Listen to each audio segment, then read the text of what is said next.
चलो जी। बोलो बाके बिहारी लाल की जय। मेरे सतगुरु महाराज की जय। देवी। भजले हरि को एक दिन है जाना।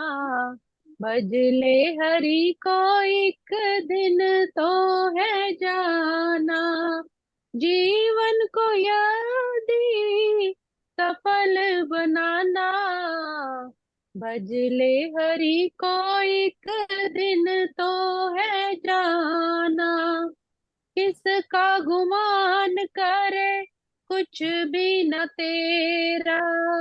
2 दिन का है ये रैन बसेरा। खाली हाथ आया है और खाली हाथ जाना। भजले हरि को एक दिन तो है जाना। भजले हरि को एक दिन तो है जाना।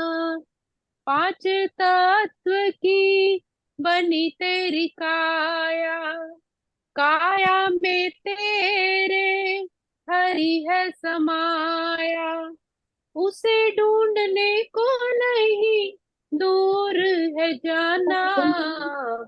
भजले हरि को एक दिन तो है जाना। भजले हरि को एक दिन तो है जाना। वसुदेव सुतं देवं कंस चाणूरमर्दनम्। देवकी परमानन्दं कृष्णं वन्दे जगद्गुरुम्। कृष्णं वन्दे जगद्गुरुम्। ॐ श्री परमात्मने नमः। श्रीमद् भगवत गीता अथ सप्तमोऽध्यायः। हाँ जी, बापू जी की प्यारी सात संगत जी, हम 7वें अध्याय का श्रवण कर रहे हैं, ज्ञान विज्ञान योग, जिसमें श्लोक क्रमांक हमने 7 तक श्रवण किए। 7वें श्लोक में भगवान ने अपने मुखारविंद से हमें बताया कि जो पिछले श्लोक में कि परमात्मा से परे कुछ भी नहीं है। कृष्ण ने अर्जुन को कहा कि अर्जुन तू मुझ में ही अपने मन को लगा और योग साधना कर, केवल मेरा ही ध्यान कर। किंतु कौन से कृष्ण, यही अगले श्लोकों में भगवान ने बताया है। क्योंकि पृथ्वी, सूर्य, चंद्र, तारे, नक्षत्र सभी ईश्वर के अधीन है।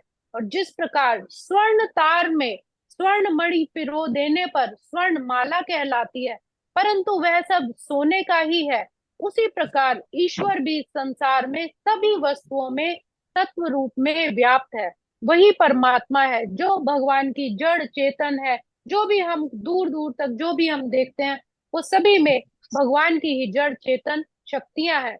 प्रभु अपनी सर्वव्यापकता और सर्वरूपता हमें आगे के श्लोकों में बता रहे हैं कि वे कहाँ कहाँ किस किस रूप में विद्यमान है।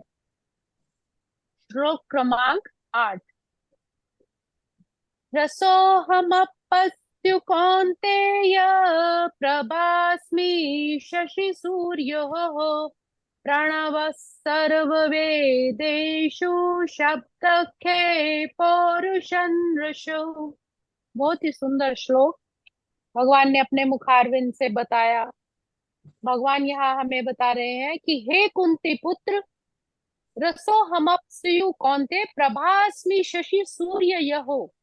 अर्थात हे कुंती पुत्र, मैं जल का स्वाद हूँ, सूर्य तथा चंद्रमा का प्रकाश हूँ, वैदिक प्रकाश। मंत्रों में ओंकार हूँ, और आकाश में ध्वनि हूँ, तथा मनुष्य में सामर्थ्य हूँ। मनुष्य के अंदर जो शक्ति है, जो बल है, वो भी मैं हूँ। ये श्लोक बताता है कि भगवान किस प्रकार अपनी विभिन्न प्रकार की जड़ और चेतन शक्तियों द्वारा सर्वव्यापी है, हर जगह कण कण में विद्यमान है। परमेश्वर की प्रारंभिक अनुभूति उनकी विभिन्न शक्तियों द्वारा ही हो सकती है, और इस प्रकार उनका हमें निराकार रूप अनुभव होता है। जिस प्रकार सूर्य एक देवता है, परंतु अपनी सर्वव्यापी शक्ति सूर्य का प्रकाश हमें अनुभव होता है, उसी प्रकार भगवान भी अपने धाम में रहते हैं, लेकिन उनकी सर्वव्यापी शक्तियां हमें अनुभव होती हैं। जल का स्वाद, पदार्थ, गीलापन मूलभूत गुण है।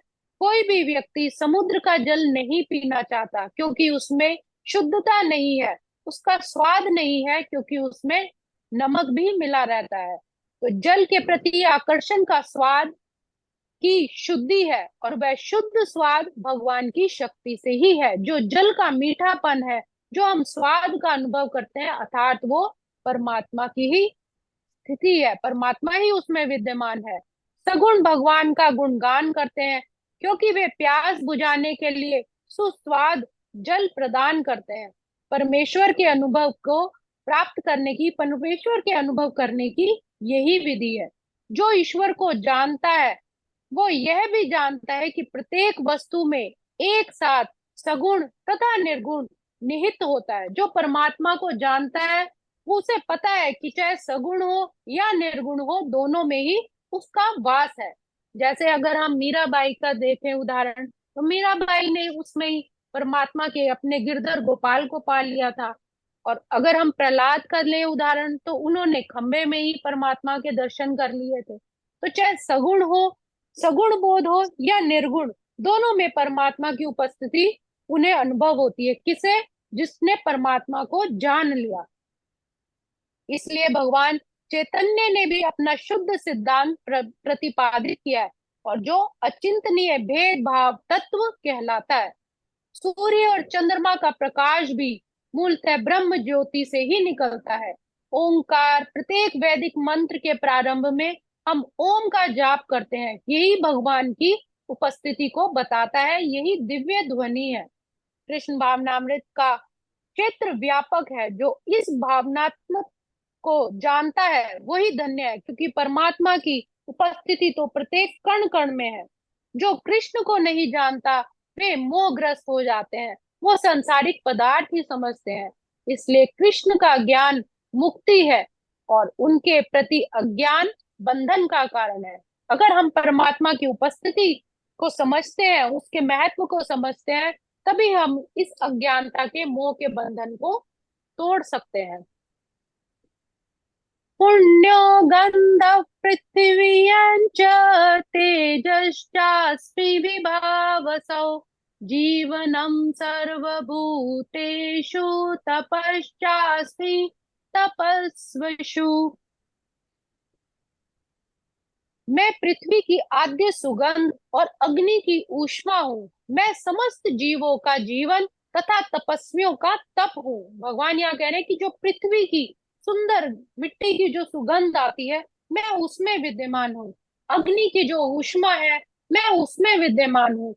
मैं समस्त जीवों का जीवन, जितने भी चर अचर, जितने भी प्राणी है, सब में मैं ही विद्यमान हूँ, तथा तपस्वियों का तप भी मैं ही हूँ।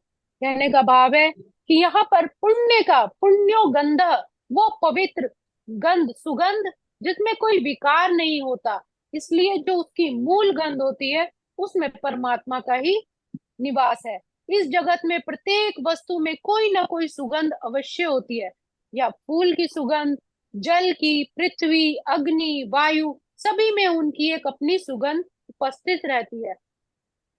समस्त वस्तुओं में व्यापक अदूषित भौतिक गंध, जो मूल उसकी सुगंध है, वही परमात्मा है, वही कृष्ण है।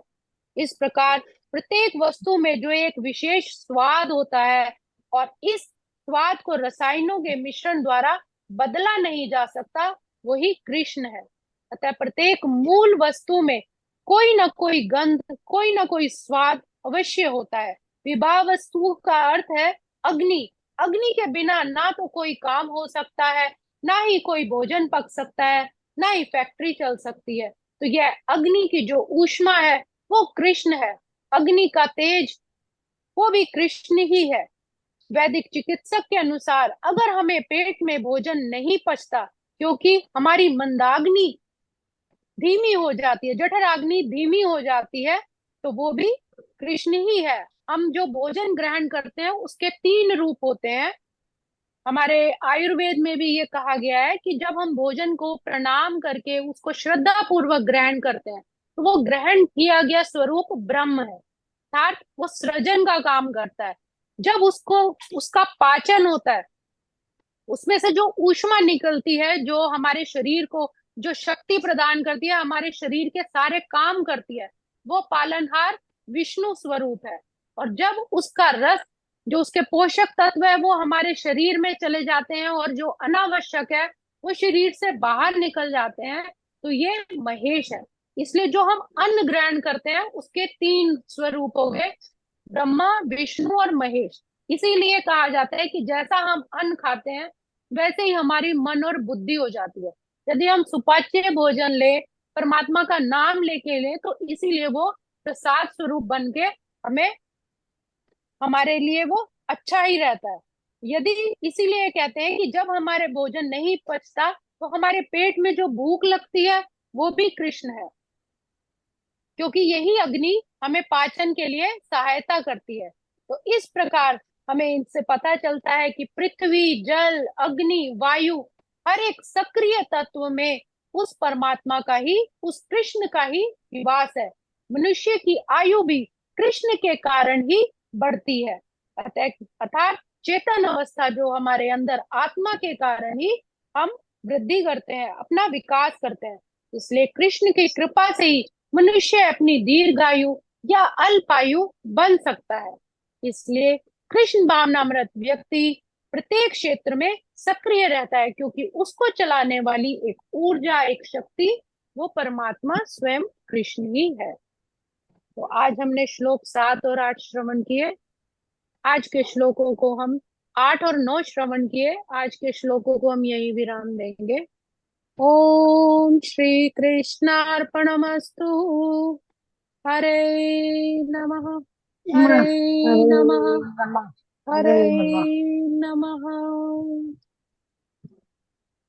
हरे नाम की एक ज्योति जगा ले, हरि नाम की एक ज्योति जगा ले, जो कुछ किया तूने उसे बख्शवा ले, जो कुछ किया तूने उसे बख्शवा ले। दास कहे गर मुक्ति जो पाना, भज ले हरि को तो एक दिन है जाना, भज ले हरि को एक दिन तो है जाना। जीवन को यदि सफल बनाना, भज ले हरि को एक दिन तो है जाना। बोलो बाके बिहारी लाल की जय। बोलो सतगुरु महाराज की जय। वाह वाह जी, बहुत इसीलिए बहुत सुंदर, धन्यवाद आपका है, बहुत सुंदर। और इसीलिए वो कहते हैं कि हाँ भी, ये अर्थिंग जो करते हैं, ये कह रहे हैं ना, मिट्टी की खुशबू में भी मैं हूँ। वाह वाह वाह वाह। तो इसलिए वो खुशबू जो है ना, बड़ी ही प्यारी लगती है। आपको भी बताया ना, ये ग्रास की, मिट्टी की जो खुशबू है, वो कितनी सुगंधित, कितना सुंदर उनकी सुगंध होती है ना। तो ये कहा है प्रभु ने, वाह। इसलिए वो जी, अर्थिंग बहुत करवाते हैं, सुंदर। जो हाँ जी, आयुर्वेद में बहुत सुंदर अर्थिंग श्लोक है। कराते हैं भी। हाँ जी, भगवान के साथ ही, नेचर के साथ हमारा जितना अटैचमेंट है। होगा कांटेक्ट, उतना ही अच्छा होगा। बहुत सुंदर। हाँ जी, लगाओ जी, लगाओ। Thank you.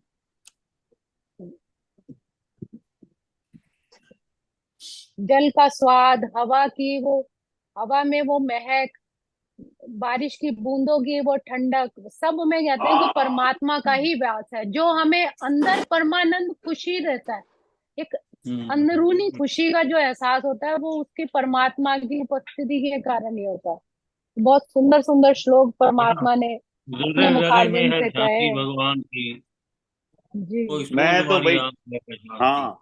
और जब जब से, हाँ, एक और बात उन्होंने कही थी, भगवान ने, कि जो पवन है, पवन में भी मैं हूं, तो पवन को भी जैसे ही जी बाहर निकलो तो ऐसे ही ग्रुप ना उनको हो, ऐसे जुड़े हुए किया करो भी प्रभु अपने हाँ। अपने गले लगा रहे हैं। तो ये समझ जी के अब जी चला जी बड़ा ही कमाल की, मतलब प्रभु ने देखो कितनी डिटेल में बता दिया भी किन किन चीजों में, मैं हर एक चीज में, वैसे तो है जर्रे जर्रे में ऐसे थोड़ा कहते हैं। बिल्कुल मैं बिल्कुल। देख रहे हैं चलो बहुत बढ़िया। हाँ जी। मैं ऊंचा कर